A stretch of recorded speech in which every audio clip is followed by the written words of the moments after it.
Once again, brothers and sisters, we're back at Romans 2:29. Here for a reason. This is kind of like a part 2. So let's begin.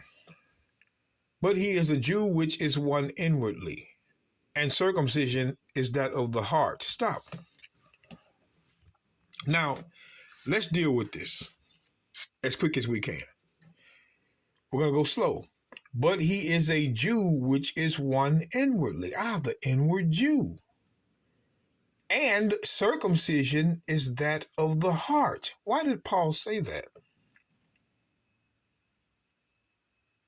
Let's go back. Let me show you why circumcision of the heart is mentioned. Let's get the book of Acts,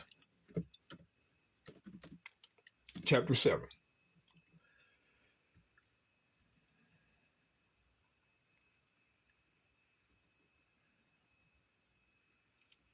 We're going to start in verse 51. I want you to pay attention. Stephen says this, ye stiff-necked and uncircumcised in heart and ears. We want to pause right there. So Stephen is calling the Jews stiff-necked and uncircumcised in heart, not in flesh, but in heart, and ears. Ye do always resist the Holy Ghost as your fathers did, so do ye. So one thing they did was resist the Holy Ghost because their hearts was uncircumcised. But as we read on down, it's going to tell you why their hearts were uncircumcised. Which of the prophets have not your fathers persecuted? And they have slain them which have shown before of the coming of the just one. That's Christ, of whom ye have been now the betrayers and murderers. Watch this. Who received the law by the disposition of angels and have not kept it. So the reason why they were uncircumcised in heart and ears is because they were breaking the law. I'm going to say it to you again.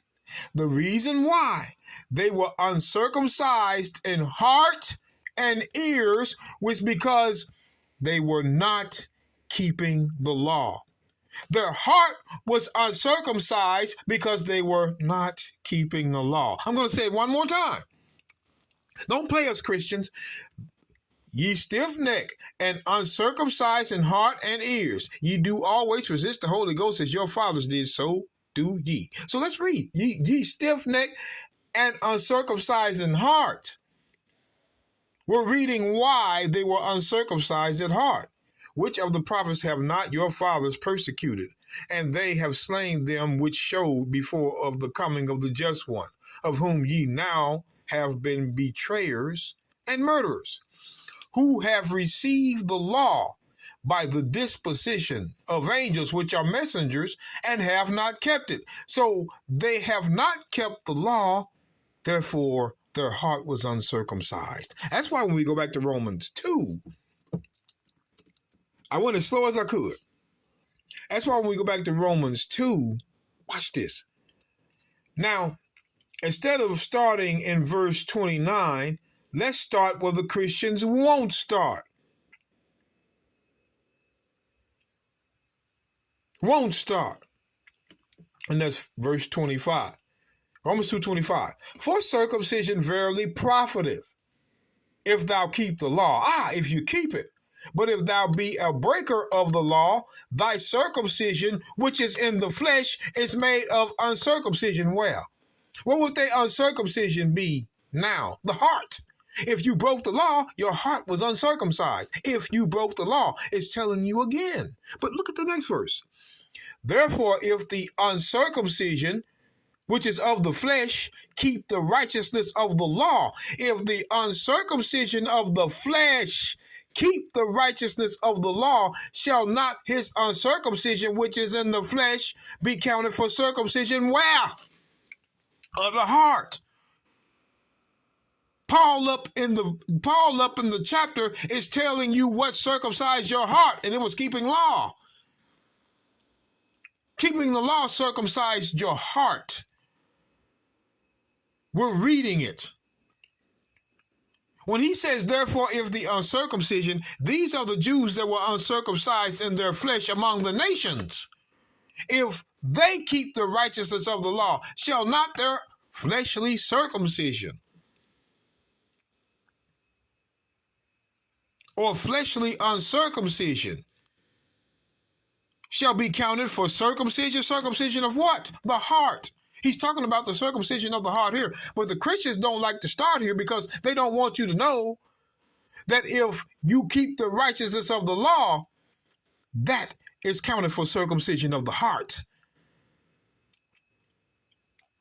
Understand the plot.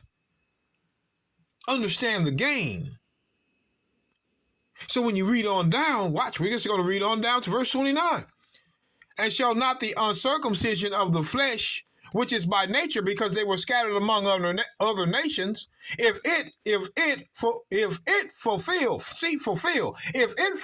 so that means we still have to fulfill the law. If it fulfill the law, judge you, who by the letter and circumcision does transgress the law. So the circumcision was transgressing the law, making their hearts uncircumcised. But pay attention. Watch what that's why he says this. For he is not a Jew, which is one outwardly. The priest haven't gotten to him yet to circumcise the foreskin of his flesh. He's still uncircumcised among the nations. Neither is that circumcision which is outward in the flesh. Again, he's talking about the flesh here, the foreskin. But watch. But he is a Jew, a Jew. This doesn't mean all nations can be an inward Jew inwardly. This is foolish. You Christians and your foolishness. This does not mean anybody can inwardly be a Jew. That's ignorant. Boy, you guys are funny. That's not what that's saying. But he is a Jew. Paul's still saying he is a Jew, which is one inwardly. How is he a Jew inwardly? How? Watch. And circumcision is that of the heart. But stop. What circumcised your heart? Back up into verse 26. Back up into verse 26 shows you. Therefore, if the uncircumcision, the uncircumcised Jew, keep the righteousness of the law, shall not his uncircumcision, which is in his flesh, be counted for circumcision of the heart? He had to keep the righteousness to get the circumcision of the heart. That's why they won't start here.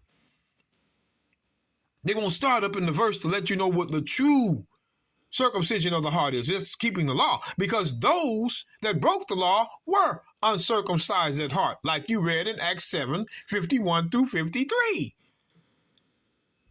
Their hearts was uncircumcised because they had received the law and had not kept it. That is what caused the uncircumcision of heart, man, not keeping law.